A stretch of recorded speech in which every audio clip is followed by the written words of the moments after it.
Cara mengecilkan tampilan layar di HP Infinix. Buat yang belum tahu, teman-teman bisa ikuti cara ini. Agar tampilan layar terlihat lebih kecil, kita bisa tahan untuk home screen di HP Infinix, klik di bagian pengaturan, lalu klik di bagian kisi layar utama. Di sini kita bisa pilih antara 5x6 atau 4x7.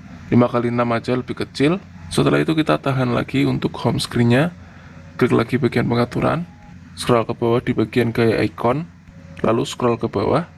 Di sini ada ukuran icon, kita bisa geser rata kiri. Seperti ini lalu terapkan. Langkah berikutnya agar tampilan layar lebih kecil, klik pengaturan, scroll ke bawah, kita cari layar dan kecerahan. Lalu kita scroll lagi ke bawah, kita cari yang namanya adalah menu fitur font. Di sini kita bisa klik aja. Setelah itu kita bisa geser rata kiri untuk ukuran fontnya. Oke, maka untuk tampilan layar akan lebih kecil. Contohnya ketika kita buka aplikasi seperti ini. Oke, semoga bermanfaat.